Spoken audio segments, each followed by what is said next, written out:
This is 3 News Daily. Hello and welcome back to 3 News Daily on this Thursday, December 8th. I'm Stephanie Haney and we start today with breaking news. Russia has freed WNBA star Brittney Griner in a dramatic high-level prisoner exchange, with the U.S. releasing notorious Russian arms dealer Viktor Bout. The SWAT was confirmed by President Joe Biden today. Griner was sentenced to 9 years in a Russian prisoner camp on drug smuggling charges for trying to fly with cannabis oil. When she returns to the U.S., Griner will head to a U.S. military base in San Antonio, where she'll receive medical treatment. And now we have an update for you out of Bedford this afternoon. Bedford school officials have confirmed to 3 News that students are back in school today. Yesterday, Bedford police arrested a 14-year-old boy for threatening the school with pictures of guns in hopes of canceling classes. The Board of Education is holding a meeting tonight at 6 p.m. about what happened, and we'll have those details for you this evening. Now, another update for you here in Cleveland. Police have indicted the man accused of vandalizing the field at FirstEnergy Stadium last month. Police say 21-year-old Anthony O'Neill drove to the stadium and climbed over a tall fence to get in. Police say he then got into a pickup truck that was already inside the stadium and drove it all over the field. He's charged with vandalism and breaking and entering. Now to Lorain, where the county sheriff is searching for 2 inmates who escaped from the Lorain Medina community-based correctional facility last night. The 2 inmates, Stephen Carpenter and Johnny Brooks, escaped through a broken window at around 6:30 p.m. Sheriff's deputies and a K-9 searched the area but couldn't find them. So take a look on your screen now. You see Stephen Carpenter on the left and Johnny Brooks on the right. Both of these men are believed to have been wearing black hoodies when they escaped. And today, the Westlake Police Department released body camera footage of a police chase in Crocker Park from a week ago. Last Thursday at around 5:20 p.m., a sergeant on patrol saw John Sestokas driving his motorized bicycle recklessly inside of Crocker Park, including driving on the wrong side of the street. When the officer went to pull him over, he took off and for the next several minutes led the officer in a chase going around 45 to 50 miles per hour. Police eventually caught him and arrested him, and now he faces several charges, including resisting arrest. Recently,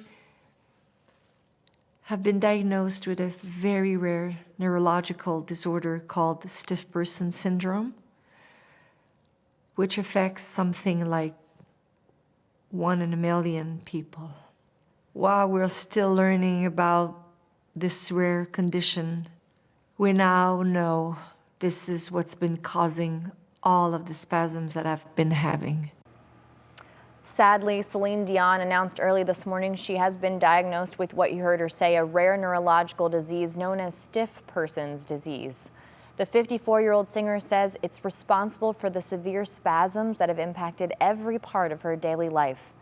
She made this announcement on her Instagram page, and she told fans this is why she won't be able to restart her tour in February. We're wishing her well with that treatment. Now, you need to check your cupboards because the Ohio Department of Agriculture has issued a health alert for 2 cheese spreads sold in Medina County. The alert is for Seville Spread and Seville Spread Brown Sugar Cinnamon, which are both made by Yellow House Cheese. The department says there weren't any records of antibiotic testing or pasteurization of the milk used to make the cheese in batch number 221112. The items are packaged in clear plastic containers and weigh between 4 to 8 ounces. The department is warning people who bought these items, do not eat them. And Ohio doctors are sounding the alarm because the CDC has classified Ohio in the purple zone for the flu, meaning the transmissions rate is very high. The 5-year average for flu hospitalizations here is barely above 0, but for this year alone, there have been around 400 hospitalizations. Just last week, the Cleveland Clinic saw flu admissions go up 56%.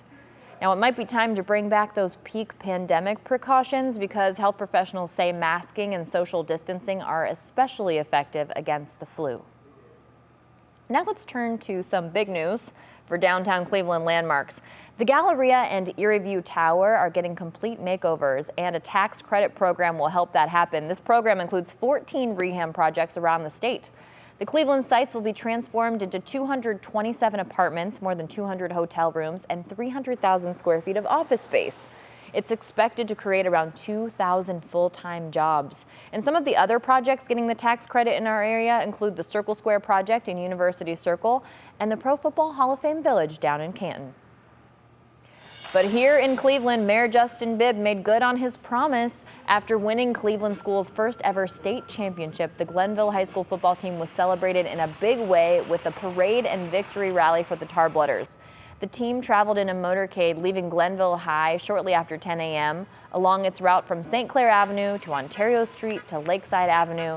And the final stop was at Public Hall, where Glenville fans were there to welcome them and hold a rally in their honor. Congratulations to those kids. We love to see it. Now let's check out who's singing Cleveland's praises. Listen to this. But man, I'm telling you, it's great to have the Cavaliers playing well again. Cleveland, to me, is one of the most underrated cities in the world. That is none other than Charles Barkley. This is on TNT after Tuesday night's game when the Cavs beat LeBron James and the Lakers 116-102. We love to see him showing that love for the land.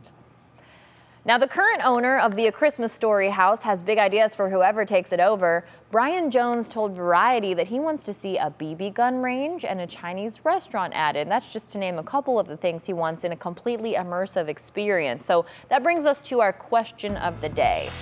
He's not going to get to control what happens when he sells it, so we want to know, what would you do if you bought the house, the A Christmas Story house? Post your comment to the WKYC Facebook page, and we'll talk about it during What's New at 4 o'clock. And here's a reminder for you. Our list of holiday events in Northeast Ohio has just been updated.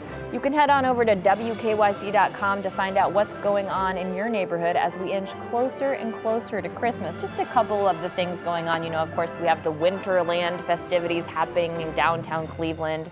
There's the winter lights at the zoo, the Nopec Wild Winter Lights, lots of great stuff happening. So make sure you check that out in case you're looking for something fun to do with the family. Thanks for being with us today on 3 News Daily on this Thursday as we get closer and closer to the end of the week. We'll see you back here tomorrow with more of your top stories from WKYC.com and our WKYC app.